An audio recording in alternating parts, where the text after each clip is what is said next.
Ya Allah, manusia bisa mi'raj. Saya heran dengan orang ini. Dia bodoh tapi tidak mengetahui kebodohannya. Kadang dia mengkritik pemahaman Aba Guru sekumpul. Ilmu-ilmu tasawuf yang tidak masuk di akalnya dia kritik. Padahal dia tidak tahu ilmu itu. Mengenai mi'raj, perjalanan menuju Allah. Semua manusia yang sudah bermakrifat kepada Allah, maka dia mampu melakukan perjalanan menuju Allah Subhanahu wa Ta'ala. Tetapi beda perjalanan kita dengan perjalanan Nabi Muhammad. Sebab Nabi Muhammad adalah manusia yang paling mulia. Tapi yang pada intinya kita juga mampu melakukan perjalanan menuju Allah Subhanahu wa Ta'ala. As-salatu mi'rajul mu'min. Salat itu adalah perjalanan mi'rajnya orang-orang yang beriman. Kalam ini terdapat di dalam kitab Ruhul Ma'ani, ada juga dalam kitab Tafsir Naisabur, dan ada juga di dalam kitab Ruhul Bayan. Orang yang sudah paham hakikat solat tertinggi, orang yang sudah pernah bermakrifat, belajar mengkaji makrifat, maka dia mampu melakukan perjalanan menuju Allah dengan solatnya. Ketika dia mengangkat takbiratul ihram, mengucapkan Allahu Akbar, hunya hilang, hunya fana, hunya tenggelam. Hu itu adalah kendaraan kita menuju Allah Subhanahu wa Ta'ala. Ketika kita mengucapkan Allahu Akbar, hunya tenggelam menuju 4 terminal. Terminal alif, kaf, ba, dan ro. Allahu alif, Allahu kaf, Allahu ba, dan Allahu ro. Akbar. Inilah terminal-terminal yang akan dilewati oleh kendaraan hu menuju Allah Subhanahu wa Ta'ala. Pertama kendaraan menuju Allahu alif. Allahu alif adalah Nuriyal Akbar, cahaya yang besar, tepatnya di ubun-ubun kepala.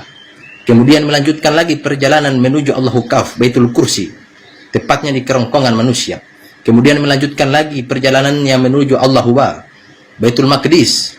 Kemudian melanjutkan perjalanan menuju Allahu Ra, Baitullah Makkah Al-Mukarramah, Makkah hakikat. Qalbu mu'minin Baitullah, qalbu orang yang beriman Baitullah. Disitulah tempat fananya, tenggelamnya hu, kendaraan kita.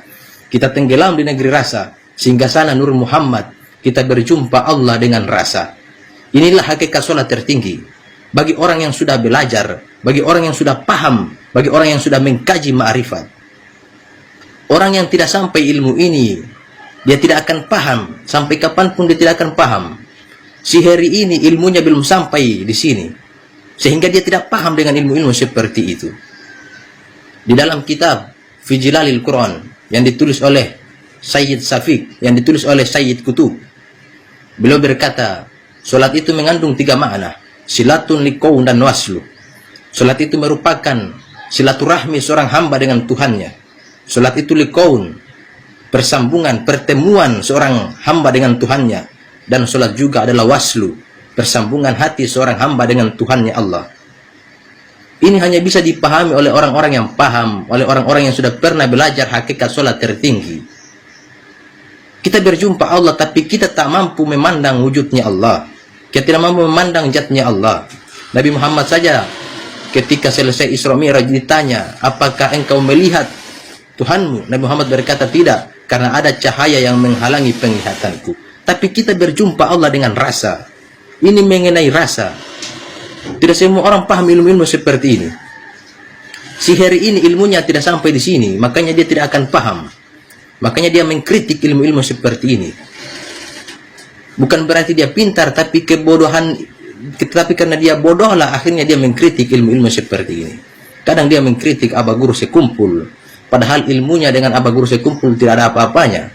Beda jauh. Aba Guru sekumpul adalah orang yang sudah mencapai ma'rifatullah, ilmu tingkat tinggi, dikritik oleh orang-orang yang baru belajar syariat.